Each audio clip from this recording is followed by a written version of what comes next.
Before we dive into the slides, I want to preface this talk a little bit. So the talk, it's not an AI talk, right? It's not talking about AI. That's what Ethan spoke about.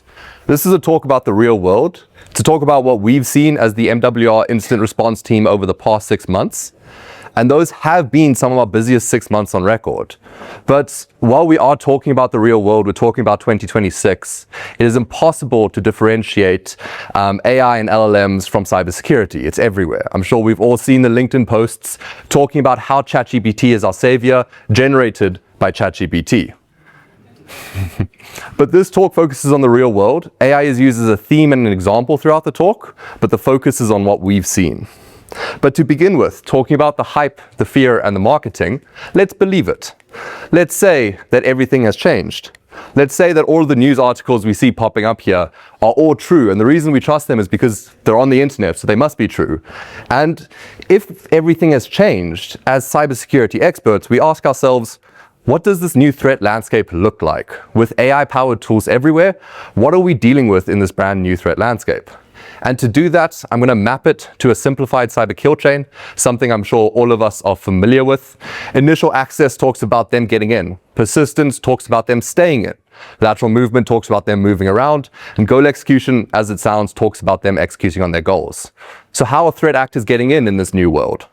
Well, phishing, I would expect to become incredibly advanced. I would expect LLM-driven OSINT to be a massive problem, spear phishing on an organizational-wide scale, incredibly realistic campaigns, catching victims left, right, and center. Deepfakes, these have been around for years. I would expect them to have been catapulted forward. Also leveraging that OSINT to give the deepfake context. From a video and audio perspective, impossible to determine the real from the fake online. 0 days, these should be coming out of the woodwork, basically magically appearing in every single piece of software that we swear we've been testing for the last 20 years. And these should be exploited faster than we can even possibly remediate them, at a scale we've never seen before. Mass sophisticated scanning. We've seen Nessus. Nessus is a good tool. Now back at Nessus with an LLM, it should be finding these 0 days in all of these web applications we see. How are they staying in? Well, persistence.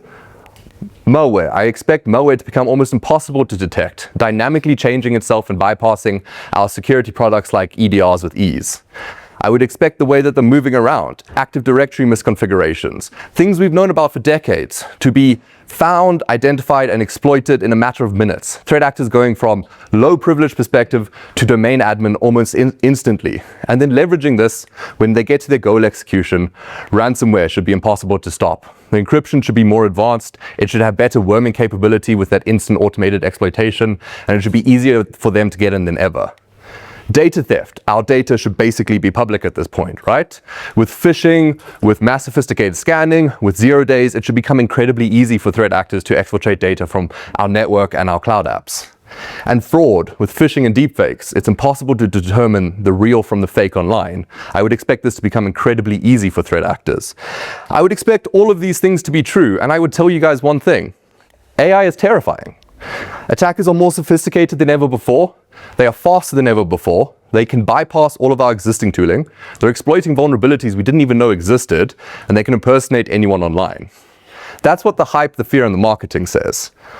But what do we actually see? What does our experience actually tell us? And for that, I'm going to take us through a couple case studies based off some of the stuff we've seen over the last 6 months. I'm going to start with case study 1. Dull Knife. Now, Dull Knife is a threat actor group we've been tracking. They operate across Africa. They are pretty new. We saw them start early 2026, but they are growing in skills, and we've seen them have links to organized crime. They are, and this is a shocker, they are after money. But the way they're after money is not through ransomware, it's not through data theft, it's specifically through fraud.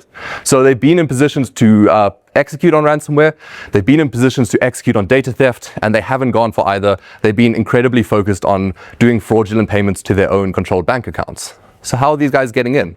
This threat actor in the age of LLMs, right? Well, we spoke about phishing, but I see no evidence of phishing from them, and we haven't seen any evidence of phishing at all. We spoke about deepfakes and impersonating anyone, but there's no deepfakes from them either. We spoke about 0 days, identifying and exploiting them faster than we've ever seen before. But there's no 0 day exploitation either. And finally, we spoke about mass sophisticated scanning, finding vulnerabilities across our entire external perimeter with ease and at a scale we've never seen before. But they're not doing that either. Instead, they've gone for the simplest route, and they've paid someone to give them that access. I'm going to give you guys a sec just to read that message, because it is a bit funny.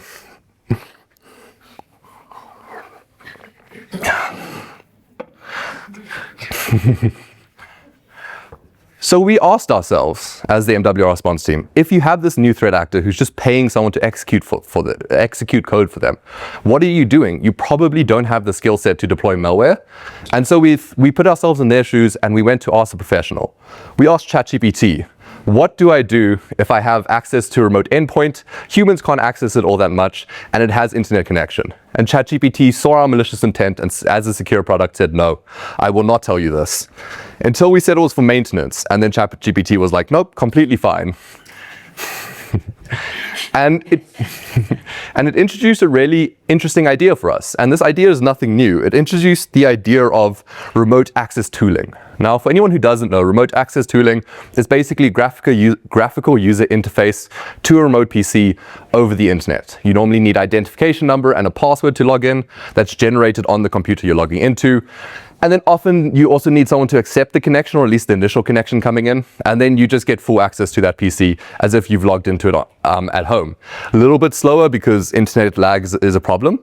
And as with any genre of software products, there are hundreds of these out there. Stuff like AnyDesk, TeamViewer, and RustDesk may have bad memories for some of you, and I'm sorry.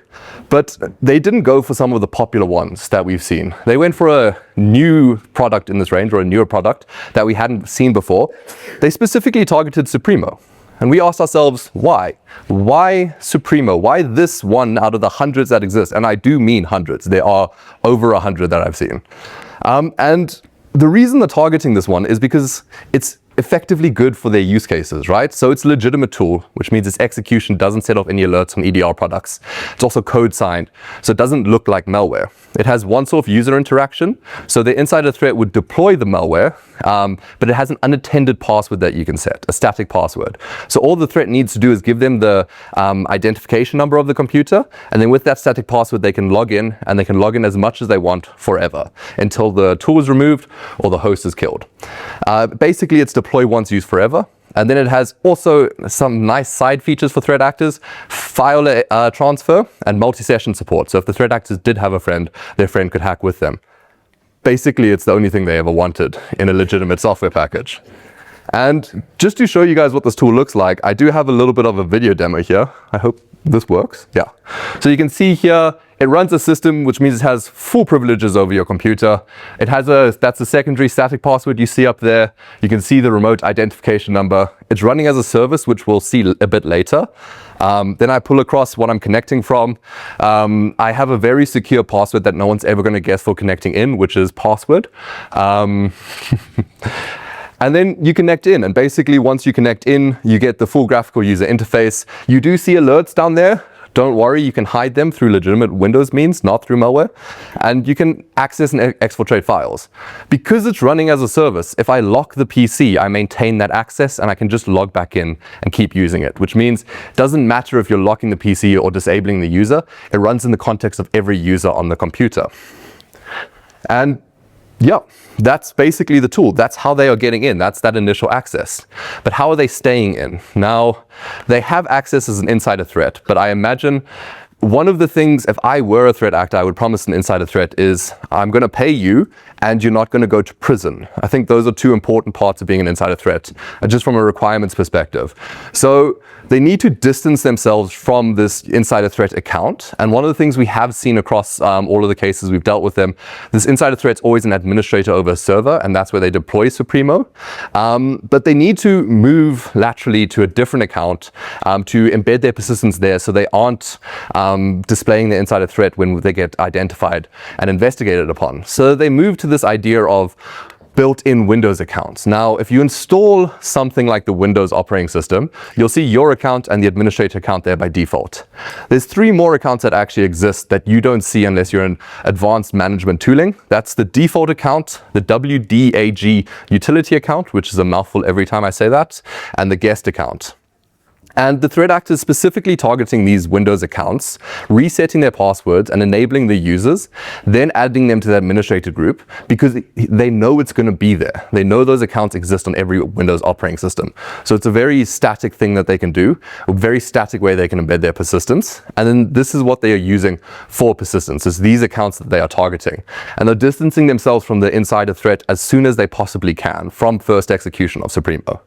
And then finally, an added goal for them, something, an extra win, so to say, is the idea of shared local accounts. The threat actor is not really targeting Active Directory from what we've seen. They very much focus on accounts that live on the devices they've compromised, and they really like going after shared accounts. Why? Because shared accounts are normally quite privileged. They normally have bad credentials. Those credentials are normally exposed in a text file somewhere, and it makes attribution incredibly hard for us doing the investigation. Because I don't know if it's the threat actor reading this file or one of the other dozens of people who have access to this file reading that file. And the threat actor is trying to hide. They do have some knowledge in that sense. They are clearing Windows event logs behind them in an attempt to cover their tracks as they move through the network. But how are they moving around this network, right? So they've got persistence as the default account. For lateral movement, they keep it quite simple. First, they use RDP. Probably because they're familiar with remote access software. RDP is remote access software in a Windows internal network. It can be exposed to the internet. It shouldn't be exposed to the internet. But that doesn't always work. For RDP, you need sufficiently privileged credentials on the remote host, basically the host you're connecting into, to gain access. And sometimes there's a firewall in the way, or sometimes you just don't have those credentials. So then they go for option 2. And option 2 is moving through databases. Like I said, they gain access to servers as administrators in their initial infection. Those servers have always been running web apps from what I've seen. Those web apps always need to communicate to a database in some way, shape, or form. And this is where they use another piece of legitimate tooling called Razor SQL. This takes in any form of authentication to a database, allows you to authenticate to any type of database. I think it supports 42 or something database management softwares, which is very useful if you've ever tried to connect to something that isn't SQL, because it's a pain. And from this, they do the same thing. MS SQL has a stored procedure called XP Command Shell, basically remote code execution as a service. It allows a connecting user who has the privileges to use it to execute operating system commands on the server. They will then reset the account to reset a local account, like default account, make it admin, and then RDP in as that user, or they'll just directly pull Supremo and execute it in that way. And with these two things, only these two ways of doing lateral movement, they've been incredibly effective at moving around environments and finding credentials and just moving around until they get to goal execution. Now, if anyone forgot, they were after money, and they were specifically after payment systems or financial systems, anything that really dealt with money as numbers, basically. And what they would do is they would gain access to these systems, and they would try and understand the systems. They would understand what the software running there does, how it works. Think of something like Swift. Swift is an incredibly advanced piece of software. It has a lot of documentation, but that documentation will probably sit behind a paywall. It's difficult to understand what these systems do. It can take weeks, months, or even years to understand how to make a payment through Swift, especially if you don't have much documentation. And this is where we think they're using LLMs. They're using LLMs to understand these systems.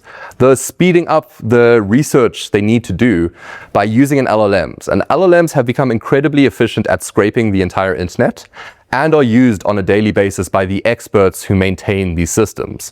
So they can give you a lot of context about how these systems work without you having to do that research yourself. On top of that, with administrative access to these systems, the threat actor is pulling the compiled code, decompiling it, and we think uploading it to the LLMs, then telling the LLMs to add an additional function that allows them to do a payout, then re-uploading that to the legitimate server so the application runs as intended, but they can use that extra function for a payout, and then they are able to execute on their goals. And they have been successful in executing on their goals. And this brings us to the question of, what does AI really do for them? And the major thing we've seen for this threat actor using AI is it hasn't made them more sophisticated. If anything, it's made them a bit more simple because they're doing what works, what AI recommended. ChatGPT at the beginning recommended remote access software, not advanced malware. No, AI is making them fast. It's speeding them up. It's speeding up the research time that they need to understand these systems and exploit these systems. But this is a case study that exists on-prem. and our threat landscape's bigger than that. Attackers don't need endpoints anymore. We have a large cloud environment, or many of us do, and that can be targeted as well. One thing to remember with cloud is you lose the endpoint controls you have on-prem. EDR is a very good security product and can be made to be exceptional, but that doesn't exactly exist in a Lambda function on AWS. So with the proliferation of cloud about 8 years ago now, I think, there's been a massive influx of software as a service applications on the internet. I'm sure some of you are looking here and recognizing 3, 5, or even more applications that you are using and have integrated into your environment. And what this has really done for the threat landscape is it's changed our external perimeter. It used to be our external perimeter was our internet-facing on-prem assets, mail gateways, VPN, web apps, anything like that. But with the influx of these software as a service applications, it's expanded to include cloud-based identities, places where you can log into these software as a service applications that are not tied to any on-prem assets that you have. This has also given rise to the popularity of a different type of attack, namely data theft. Now, data theft plays the opposite side of the risk versus reward game that something like ransomware does. Ransomware is high risk. You have to get in, move around, get domain admin, deploy ransomware, barter, not get caught, get the money, not get caught, and then you get the payout. Data theft is a lot lower risk. You only need to get in, and then normally just by having access to a software as a service application, you can immediately go to goal execution. You don't need persistence, you don't need lateral movement. Simply the identity you have is all the access you need for goal execution. But with the lower risk also often does come a lower reward for them. And so what does this look like, right? So we spoke about initial access. What's the most common way we're seeing these threat actors get into software as a service applications?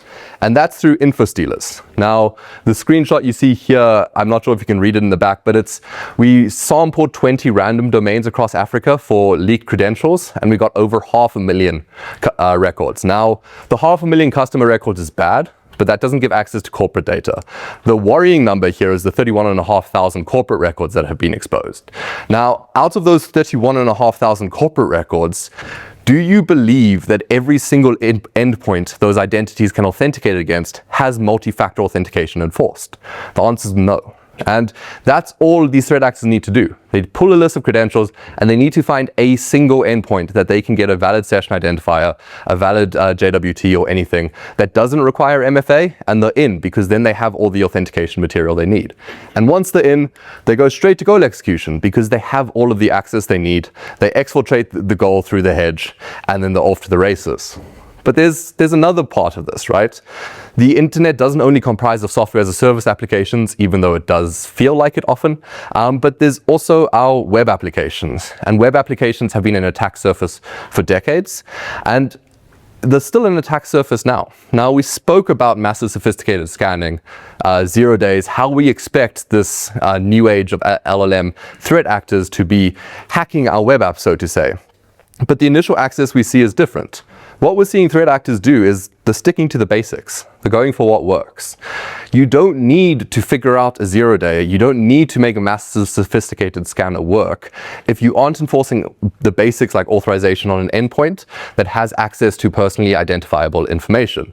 If you have, say, for example, an endpoint that generates a PDF about your user and your address and all of that stuff, and you can iterate through the different IDs and you can gain access to everyone else's PDFs, that's all you need to do for initial access. You iterate through all of those IDs, you pull all of those PDFs, and then you go straight to goal execution. You have the data and you just need to sell it. But these are two different worlds that I've been talking to you guys about. At the beginning, we spoke about terrifying things that we can't defend against, things that the marketing, the hype, and the fear is telling us what AI is doing. But in the second half, in the case studies, I told you guys about what we saw. And what we've been seeing is that threat actors are relying on simple attacks, the basics that are still working. And that's also what AI is recommending to them. I can say with decent confidence that pretty much all of our incidents across the past 6 months have come down to the basics. Now, there has been sophistication in places, but 90% of the time it is the fundamentals. So what does the age of AI really look like, right? Before AI, we thought it was just a guy in his computer attacking us. With AI, it sounds terrifying according to the marketing. He's evil and he can bypass all of our products with ease. But the reality, it's a guy in a computer and a second screen for an LLM.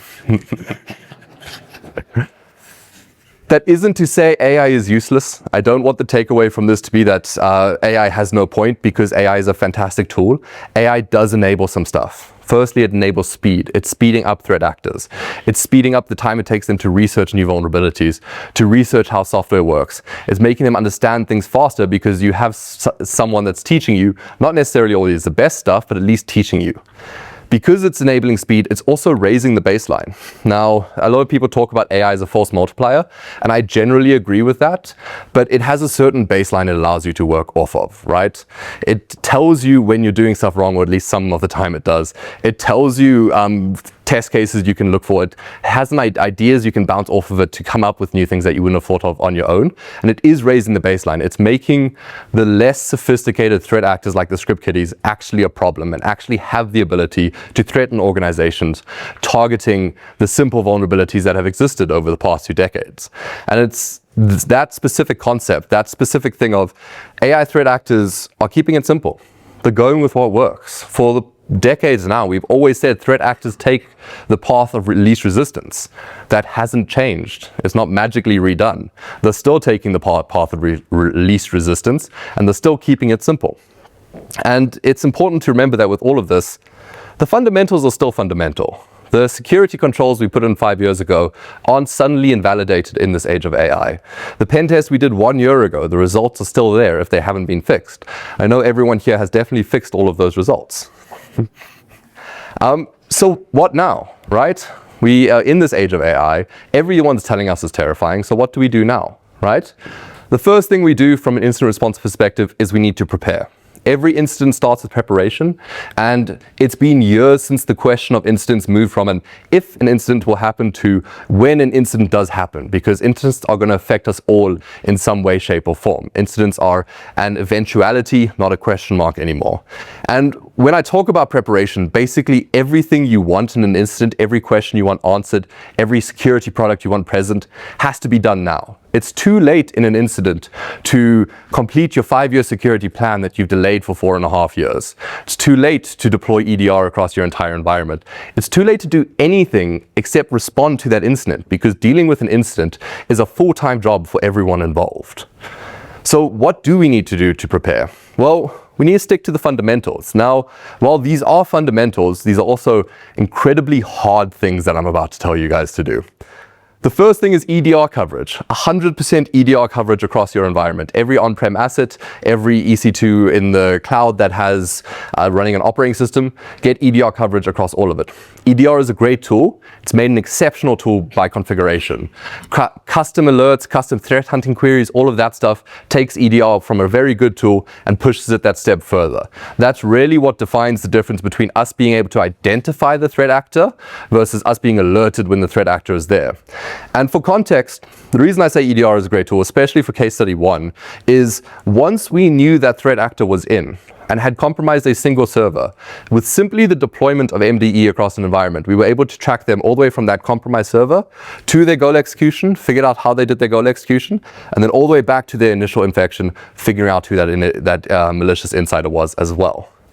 The second thing you want to do is you want logs from your software as a service applications and web applications. Software as a service logs need to be coming into a single endpoint so that your security team can monitor them and figure out what's going on.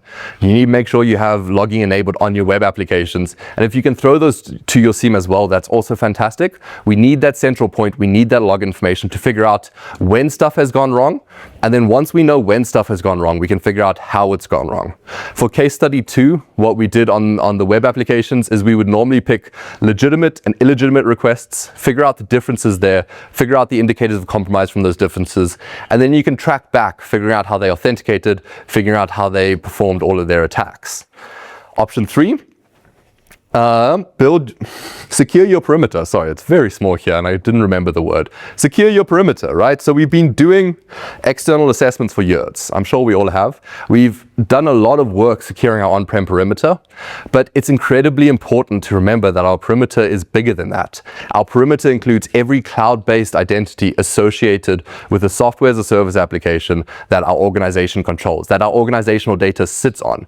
And we need to make sure that we understand what that perimeter actually looks like, and that we've enforced multi-factor authentication on every endpoint, that we're enforcing strong password practices across all of those identities.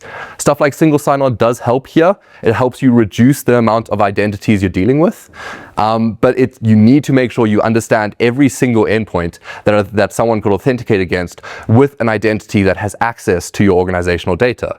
And that leads us into point 4. Locate your data. Understand where your data is sitting. Understand which of these software as a service applications has access to what personally identifiable information. What data level do these applications have? And then once you have that, once you've written all your policies and once you understand everything about this, when an incident comes, delete all of your policies, because you have to assume in an incident that someone pulled the production database to their work PC and uploaded that to the cloud because it was easier than just referencing it from the production DB. So before I end off, I just want to leave you with one quote from Arthur C. Clarke. Any sufficiently advanced technology is indistinguishable from magic. That's what AI is. AI is incredible technology. It's very advanced. It is amazing to look at. It is very interesting to read about. But it's not magic. It's a tool we have. It's a tool that supports us, and it's a tool that can support threat actors. But at the end of the day, don't buy into the hype, the marketing, the fear. Evaluate the tool for what it gives you, the value it brings to your organization, and the value and the cost it has associated with that. Thank you.